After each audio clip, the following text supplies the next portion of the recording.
قالوا اتخذ اللہ ولدا، یہ قرآن نازل ہوا ہے محمد پر صلی اللہ علیہ وسلم تاکہ وہ خبردار کریں انہیں جنہوں نے یہ کہا ہے کہ اللہ نے کسی کو بیٹا بنایا۔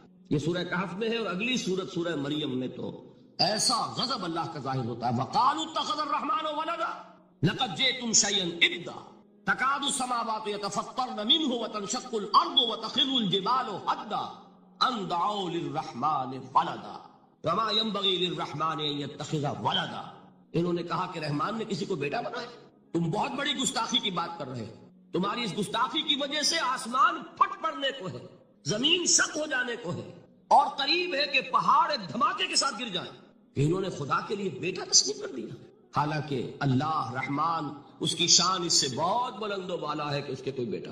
اس کی وجہ بھی سمجھ لیجئے کہ بیٹے کی ضرورت کسے ہوتی ہے؟ جو خود فانی ہو۔ کیوں ہے آپ کو طلب بیٹے کی؟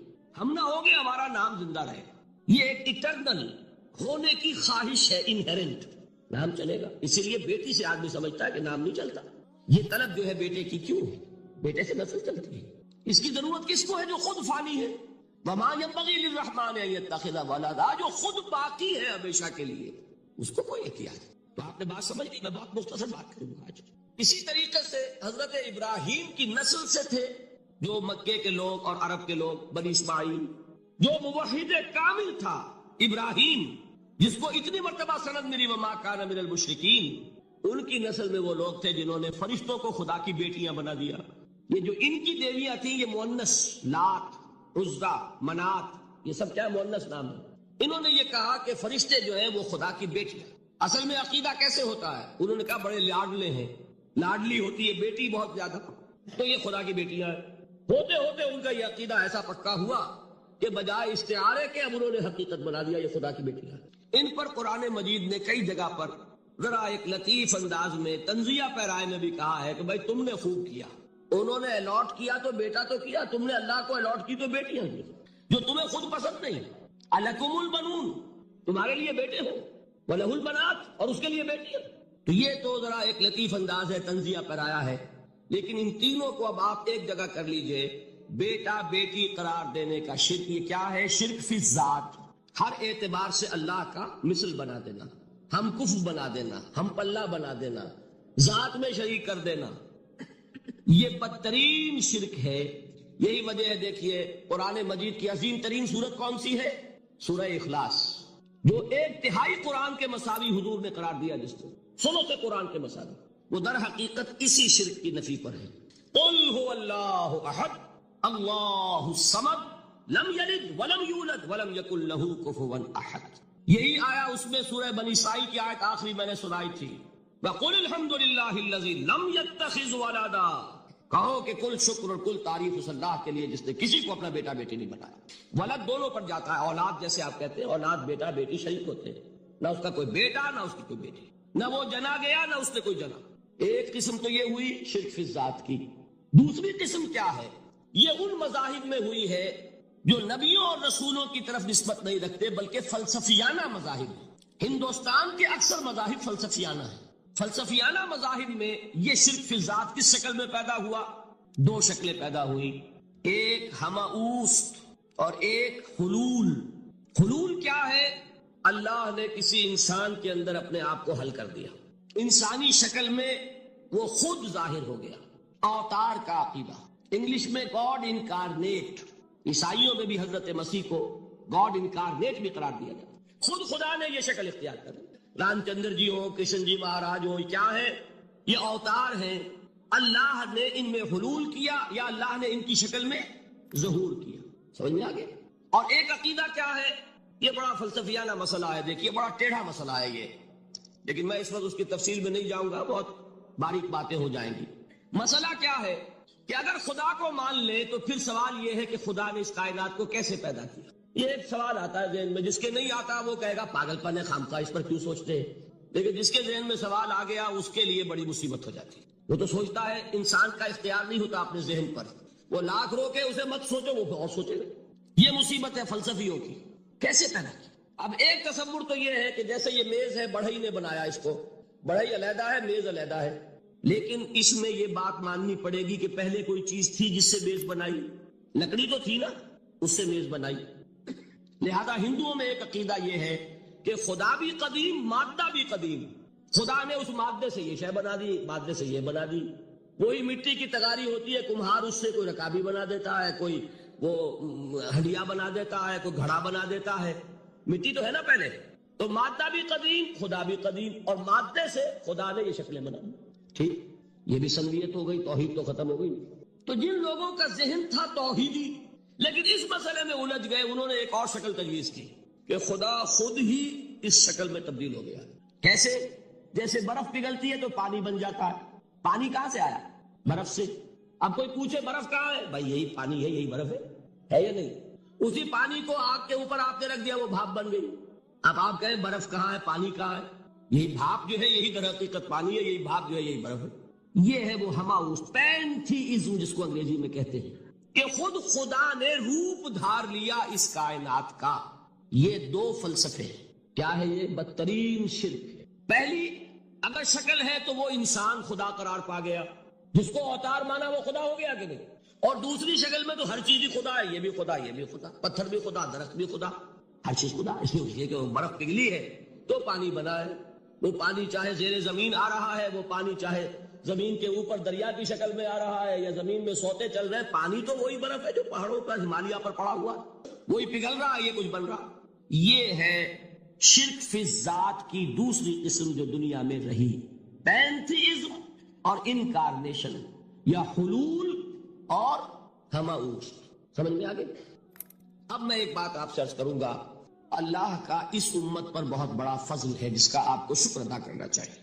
اس نوع کے شرک سے یہ امت 15ویں صدی شروع ہو جانے کے باوجود تاحال بحیثیت مجموعی محفوظ ہے. میں نے بحیثیت مجموعی کہا ہے. کوئی افراد یا عوام الناس یا جوہلا یا شعراء یا نعت گو وہ مبالغہ آرائی میں کوئی بات کہہ دیتے ہو تو وہ علیحدہ بات ہے. لیکن مسلمانوں میں کوئی مستند فرقہ اور اس کے جو مستند عقائد ہیں ان میں الحمدللہ آج تک ایسی کوئی چیز شامل نہیں. اس کا جب آپ تقابل کریں گے نا، آپ کا کیا خیال ہے عیسائیوں کو حضرت مسیح سے کتنی محبت تھی؟ اس کا تقابل کیجئے جو محبت مسلمانوں کو رہی حضور کے ساتھ. عیسائیوں کی محبت اس سے اشیر نہیں بنے گی. اس محبت کے باوجود کہ ہمیں 10 گنا 100 گنا 1000 گنا زیادہ محبت ہے حضور کے ساتھ، لیکن دیکھیے کہ انہوں نے خدا کا بیٹا بنا دیا. یہاں کسی نے حضور کے بارے میں یہ بات آج تک کہی؟ یہ بہت بڑا کنٹراسٹ ہے نا. یہ در حقیقت عقیدت اور محبت کا غلو ہوتا ہے. تو عقیدت اور محبت کی کمی تو یہاں بھی نہیں، الحمدللہ ان سے زائد ہے. لیکن الحمدللہ ثم الحمدللہ ثم الحمدللہ خدا کا بیٹا تو کسی نے نہیں بنایا. اچھا میں ایک اور کنٹراسٹ آپ کو دکھاتا ہوں تاکہ آپ اللہ کا شکر کریں. حضرت علی کی کیا نسبت ہے حضور کے ساتھ؟ نبی اور امتی. حضرت علی کو خدا کہنے والے پیدا ہوئے کہ نہیں؟ بتائیے نا.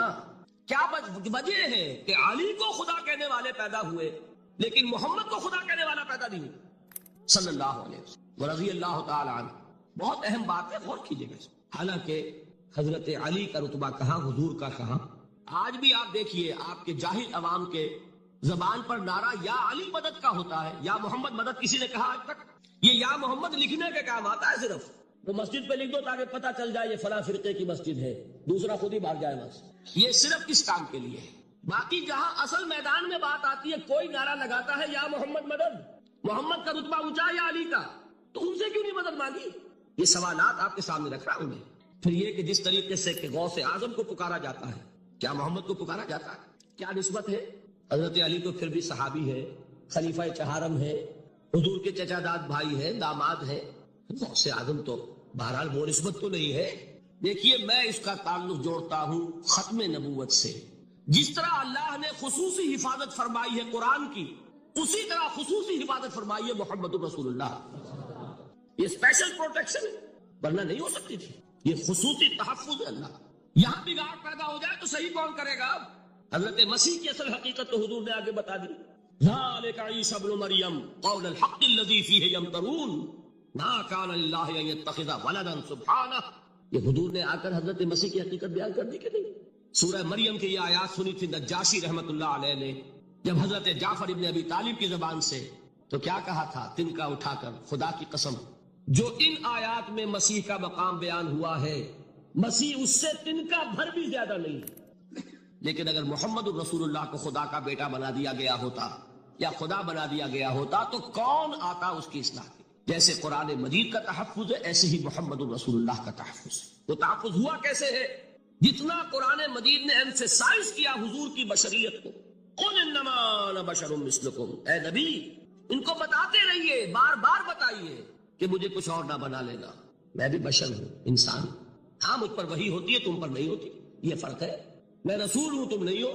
یہ بعد میں ذرا اور مسئلہ میں واضح کروں گا، ابھی صرف یہ نوٹ کیجئے کہ یہ تحفظ جو ہے، جیسے قرآن کو تحفظ دیا لیکن اس کے لیے ذرائع بھی ہے نا، یہ حفظ قرآن کا سلسلہ جو ہے یہ اس کا ذریعہ بنا، یہ رمضان میں تراویح جو ہے اس کا ذریعہ بنی۔ ہمارے ملکوں کے اندر تو حفاظ کو مسجدیں نہیں ملتی، تلاش کرتے پھرتے ہیں، اور ایک جیسا کہ اینول جشن ہوتا ہے قرآن مجید کا، ہر حافظ اپنا حفظ تازہ کر رہا ہے، حفاظ لگے ہوئے ایک دوسرے کے ساتھ تازہ کرنے میں۔ یہ ذریعہ ہے اللہ تعالیٰ نے کہ جس کے ذریعے سے قرآن کو محفوظ کیا۔ تو حضور کو جو حفاظت دی اس کا ایک طریقہ کیا ہوا؟ قرآن مجید میں حضور کی بشریت کا نمایاں کرنا، اور دوسرا یہ کہ خود حضور نے ایسی باریک بینی سے روکا۔ یہ بھی آپ کو پسند نہیں تھا کہ میں آؤں تو تم کھڑے ہو جاؤ، سنا کہ نہیں سنا آپ نے؟ صحابہ کو آپ روکتے تھے، ایک صحابی کی زبان سے نکل گیا ما شاء اللہ و ما شئت، جو اللہ چاہے اور جو آپ چاہیں، فوراً ٹوک دیا اجعلتنی للہ ندًا، کیا تم نے مجھے خدا کا مد مقابل بنا دیا؟ مشیت صرف اس کی ہے۔ یہ روک ٹوک یہ وہ چیزیں ہیں کہ جس کی بنا پر اللہ نے تحفظ عطا فرمایا۔ یہ جو آپ نے فرمایا میری قبر کو کسی جلسے اور جشن کا مرکز نہ بنا لینا، فرمایا کہ نہیں فرمایا؟ اللہ تعالیٰ لعنت فرمائے بنی اسرائیل پر کہ انہوں نے اپنے نبیوں کی قبروں کو تو میلہ گاہ بنا لیا۔ یہ ساری وہ ہے، یہ تحفظات ہے، یہ بچاؤ ہے، یہ امت کو متنبہ کیا جا رہا ہے کہ محبت اور عقیدت کا غلو جیسے پہلے ہوا، یا اہل الکتاب لا تغلو فی دینکم، اے کتاب والو اپنے دین میں غلو سے کام نہ لو۔ یہ غلو محبت، غلو عقیدت ہے جس کی بنا پر وہ خدا کے بیٹے بنا دیے گئے، اور اگر وہ ہوتا یہاں اللہ کا نہ معلوم اللہ کے برابر کس طریقے سے حضور کو بنا دیا جاتا، لیکن قرآن نے خود حضور نے اس کی پیش بندی کی، جس کا ظہور ہم دیکھ رہے ہیں کہ اللہ کے فضل و کرم سے یہ امت تا حال بحیثیت مجموعی محفوظ ہے۔ البتہ دیکھیے شاعروں کی باتیں اور ہوتی ہیں، اور عوام کی اور واعظوں کی اور نعت گوؤں کی باتیں جو ہے وہ اور۔ میں جس چیز کی نفی کر رہا ہوں وہ علماء کی بات ہے۔ شاعروں کا تو قرآن مجید کے اندر خود ہی بھاڑا پھوڑ دیا اللہ نے، وَالشُّعَرَاءُ يَتَّبِعُهُمُ الْغَاوُونَ أَلَمْ تَرَ أَنَّهُمْ فِي كُلِّ وَادٍ يَهِيمُونَ إِنَّهُمْ يَقُولُونَ مَا لَا يَفْعَلُونَ۔ مبالغہ نہ کریں تو شعر میں رنگ ہی پیدا نہیں ہوتا، پھر شعر کائے کو کہنا ہے نثر کہو بھائی، مبالغے سے اس میں ایک تاثیر ہے۔ وہ مبالغے ہمارے شاعروں نے ہمارے نعت گاؤں نے کیے ہیں، اور اس میں اللہ تعالیٰ انہیں معاف کرے بالکل اوتار کر الفاظ بھی استعمال کر دیے۔ وہی جو مستوی اشتھا خدا ہو کر اتر پڑا وہ مدینے میں مصطفیٰ ہو کر۔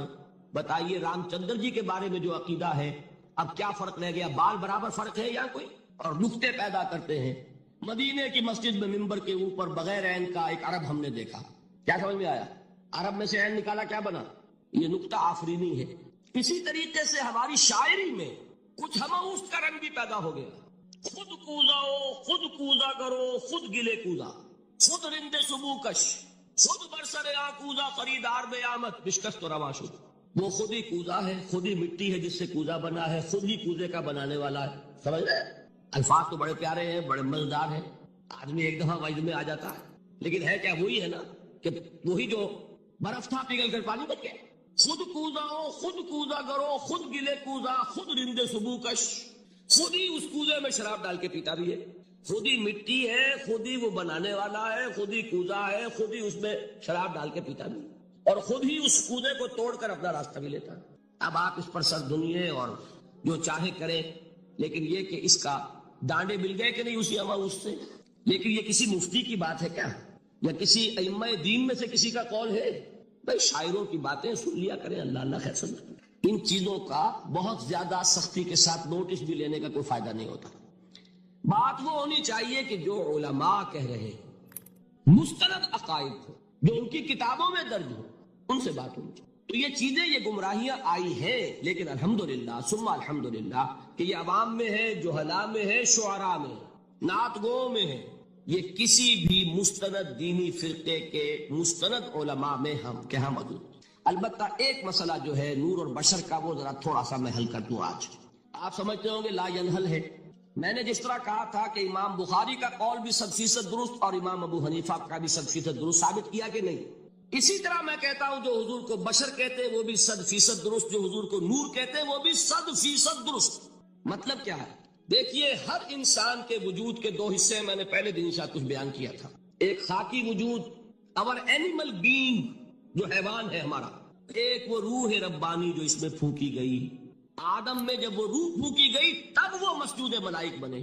فَإِذَا سَوَّيْتُهُ وَنَفَخْتُ فِيهِ مِن رُوحِي فَقَعُوا لَهُ سَاجِدِينَ، دو جگہ آیت ہے قرآن مجید میں ایک شوشے کے فرق کے بغیر، سورہ حجر اور سورہ صاد۔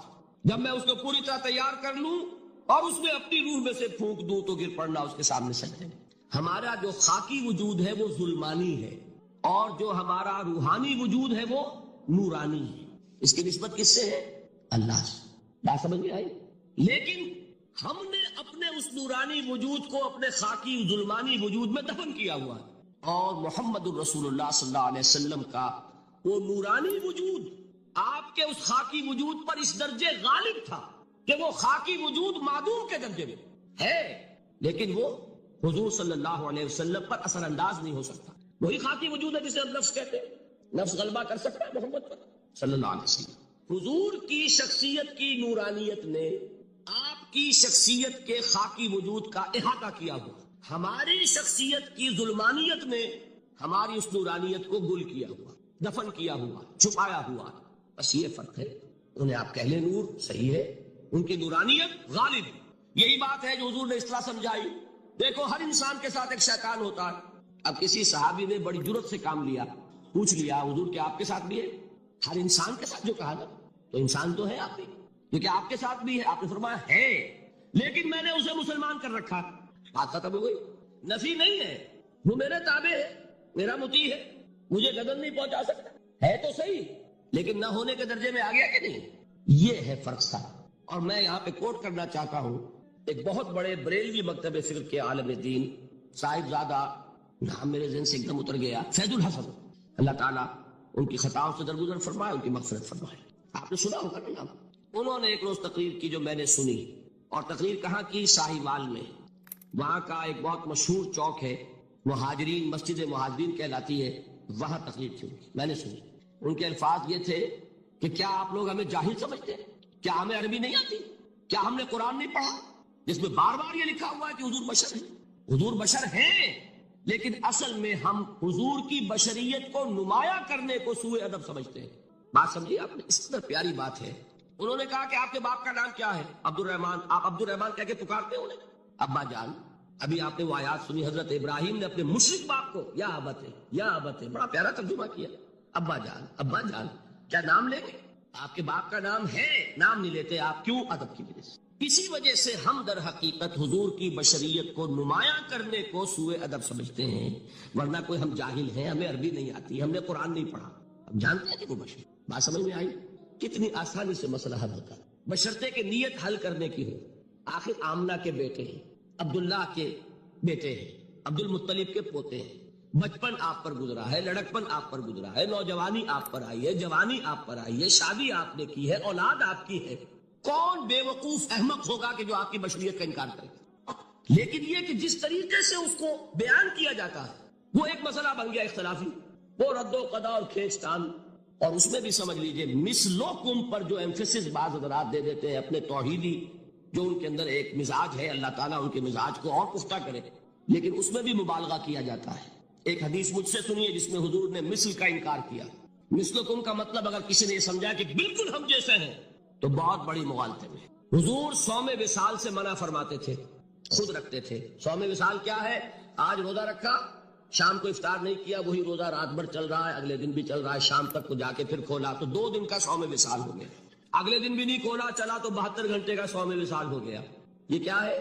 صوم وصال۔ خود رکھتے تھے اور صحابہ کو روکا۔ صحابہ میں سے کسی نے ہمت کر لی، حضور آپ خود رکھتے ہمیں روکتے؟ فرماتے ہیں ایکم مثلی، تم میں سے کون مجھ جیسا ہے؟ ابھی تو عند ربی، میں تو اپنے رب کے پاس رات گزارتا ہوں، ہوا یطعمنی ویسقین، وہ مجھے کھلاتا ہے پلاتا ہے۔ بتائیے کون ہے جو اس کا دعویٰ کرے گا؟ حضور کے خصائص ہیں۔ حضور خود فرماتے ہیں تم صرف سامنے سے دیکھتے ہو، میں پیچھے سے بھی دیکھتا ہوں۔ کہاں ہوا وہ مثلیت؟ اگر آپ نے بالکل اپنے جیسا سمجھ لیا تو بڑے مغالطے میں ہیں. نبی کا مقام ہے، نبی کا رتبہ ہے، نبی کے خصائص ہیں. آپ سو گئے تو آپ کی نیند، آپ کی وضو ٹوٹ گئی، اور نبی سو گیا تو کہاں گئی مثلیت میں؟ مثل اس معنی میں کہ بشر ہیں، نسل آدم سے ہیں، اس میں کوئی شک نہیں. اس معنی میں مثل ٹھیک ہے، قل انما انا بشر مثلکم. لیکن ہر اعتبار سے دنیا سب سے بڑا فرق یہی ہے کہ وہی آ رہی ہے.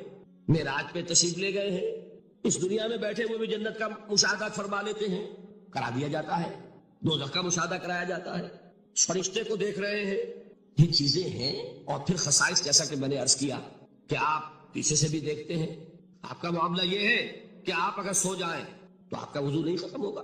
یہ ساری چیزیں جو ہے ان سب کو بیلنس کیجئے تو معلوم ہوگا کہ آپ بشر بھی ہیں 100% درست.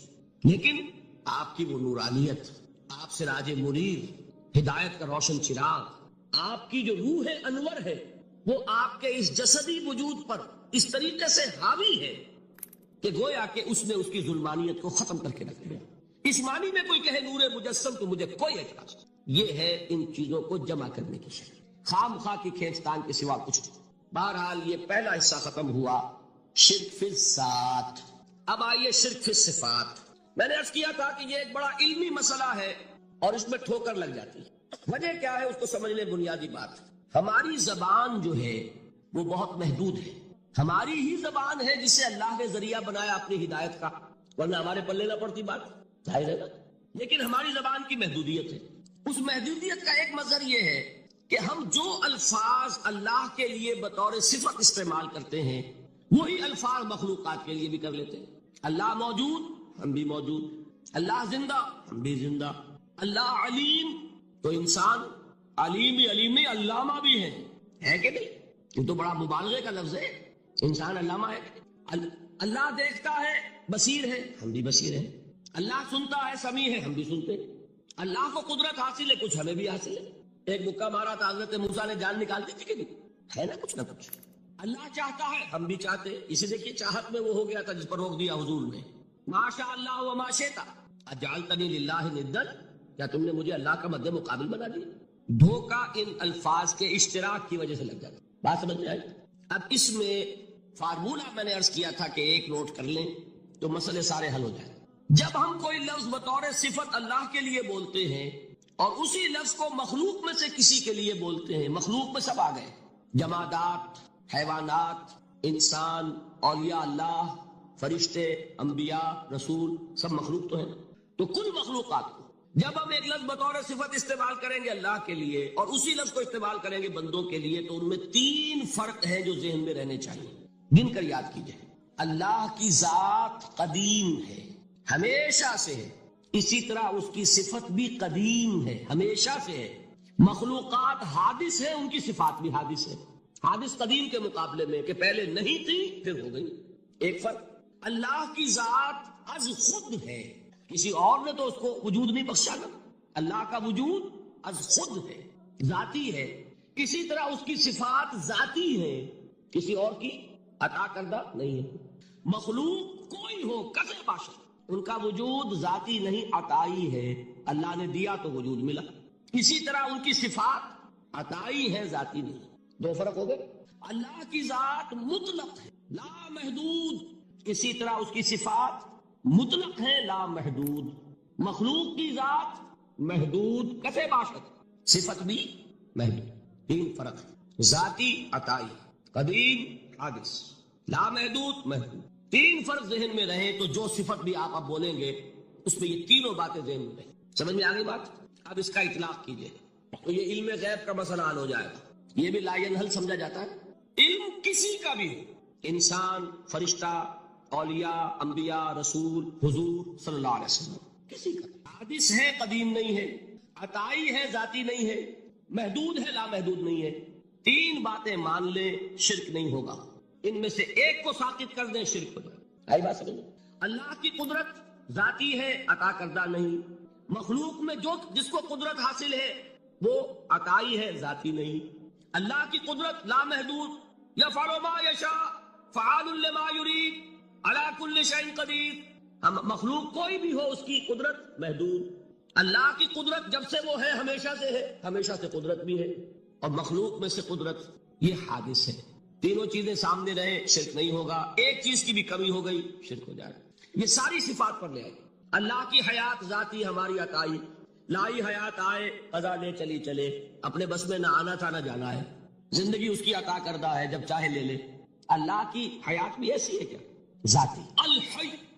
ہماری حیات محدود، ویسے بھی محدود. موت آئے گی شاید ختم ہو جائے. چلیے موت ختم نہیں کرتی، ہم سمجھتے ہیں کہ وہ ہماری ابدی ہے. محدود اس معنی میں تو ہے کھانے کو نہ ملے تو کمزوری، ذرا کام کیا تو تکان، نیند بھی آ رہی ہے اونگ بھی آ رہی ہے. اور اس کی حیات الحی القیوم لا تاخذہ سنۃ ولا نوم. حیات ذاتی ہے، لا محدود ہے اور قدیم ہے. یہاں حیات عطائی ہے اور حادث ہے اور محدود ہے، ساری صفات. اس کو ذہن میں رکھ لیجئے. تو اب دو مسئلے میں یہاں حل کرتا ہوں. جو لوگ کہتے ہیں حضور کو علم غیب نہیں تھا اور جو کہتے ہیں تھا، بدقسمتی سے دونوں نے ڈیفینیشن علیحدہ کر لی. جو ڈیفینیشن نفی کرنے والوں نے کی ہے اس کی وجہ سے، اس کے اعتبار سے واقعتاً نہیں تھا. انہوں نے ڈیفینیشن یہ کی ہے، تعریف یہ کی ہے، وہ علم جو خود حاصل ہو جائے. اللہ کا عطا کردہ علم جو ہے وہ کہتے ہیں وہ غیب نہیں ہے.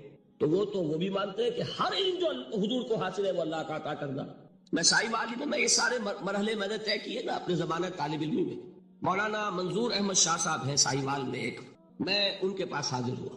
میں نے کہا جی یہ مسئلہ کیا ہے علم غیب کا، مجھے ذرا سمجھائیں. انہوں نے ایک کتاب اپنی نکالی کہ دیکھیے صاحب، ہم حضور کے علم کے بارے میں یہ باتیں مانتے ہیں. حضور کا علم حادث ہے، قدیم نہیں ہے. حضور کا علم محدود ہے، لا محدود نہیں ہے. حضور کا علم عطا کردہ ہے، ذاتی نہیں. میں نے کہا یہ تین باتیں اگر آپ مان لیں تو میرا تو جھگڑا کوئی نہیں آپ سے. ہوتا کیا ہے جب آئیں گے وعظ میں خطابت میں تو عالم ما کان وما یکون، اب الفاظ وہ استعمال کر جائیں گے. ایک واعظ ہے، عام مقرر ہے، واہ واہ ہوتی ہی نہیں، نعرے لگتے ہی نہیں، محفل میں گرمی آتی نہیں جب تک کہ ایسے مبالغے نہ کریں. لیکن وہ چیز لکھی ہوئی ان کے ہاں ہے کہ حضور کا علم حادث ہے، قدیم نہیں ہے. حضور کا علم محدود ہے، لا محدود نہیں ہے. حضور کا علم عطائی ہے، ذاتی نہیں ہے. ان تینوں چیزوں کے بعد کوئی بڑے سے بڑا وہابی اور بڑے سے بڑا اہل حدیث بھی انکار نہیں کرتا. باقی یہ بات جان لیجئے کہ غیب اور حضور یا شہادہ یہ در حقیقت عام انسانوں کے اعتبار سے الفاظ استعمال ہوئے. جب قرآن میں کہا جاتا عالم الغیب والشہادہ، اللہ غیب اور جو ظاہر ہے یا موجود ہے سب کا جاننے والا ہے، تو مجھے بتائیے اللہ کے لیے کوئی غیب ہے؟ اللہ کے لیے کوئی شے غیب ہے؟ تو کیوں کہا جا رہا ہے عالم الغیب والشہادہ؟ وہ ہمارے اعتبار سے کہا جا رہا ہے. جو تمہارے لیے غیب ہے اللہ اس کو بھی جانتا ہے، اور جو تمہارے سامنے اللہ اسے بھی جانتا ہے. اللہ کے لیے تو کل شہادہ ہے. کسی شے کا لا یعزب عنہ مثقال ذرۃ فی السماوات والارض، آسمانوں اور زمین کا ایک ذرہ بھی اس سے غائب نہیں ہوتا. غیب کا وجود کیا اللہ کے؟ تو یہ الفاظ مستعمل ہے ریلیٹو ہمارے اعتبار سے، اور ہمارے اعتبار سے جو شے غیب ہے اس میں سے ایک حصہ اللہ دیتا ہے نبی کو، تبھی تو نبی بنا. فرشتے کو دیکھا، فرشتہ ہمارے لیے غیب ہے. جنت دکھائی کہ نہیں دکھائی، ہمارے لیے غیب ہے کہ نہیں ہے. دوزخ کا مشاہدہ کرایا کہ نہیں کرایا، ہمارے لیے وہ غیب ہے کہ نہیں ہے. جو چیزیں ہمارے لیے غیب ہیں انہی کے پردے اللہ کچھ اٹھاتا ہے. کل غیب نہیں. کل غیب کا علم ہو جائے گا تو وہ شرک ہو جائے گا.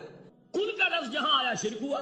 جب آپ کہہ رہے ہیں محدود ہے، لا محدود نہیں ہے، تو کل کا لفظ استعمال نہیں کر سکتے. لیکن غیب میں سے کچھ علم دیا گیا تبھی تو نبی بنا، ورنہ میرے اور نبی میں فرق کیا ہوا پھر؟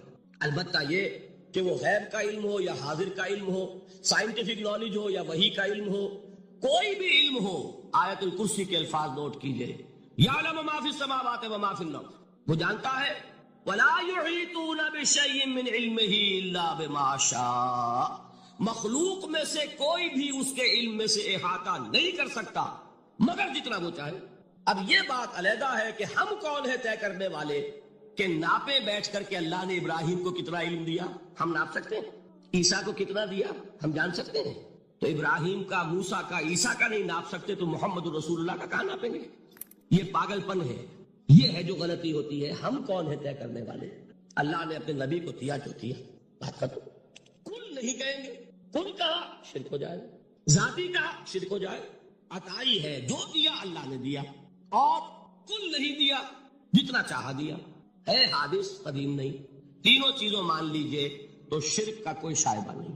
باقی جہاں ایک طرف قرآن میں وہ آیات ہیں کہ اللہ کے غیب کو کوئی نہیں جانتا، ٹھیک، وہاں یہ بھی ہے کہ لا یظہر غیبہ، لا یظہر علی غیبہ الا من ارتضی بالرسول، وہ اپنے غیب پر قابو نہیں دیتا مگر اپنے رسول میں سے جس کو چاہے.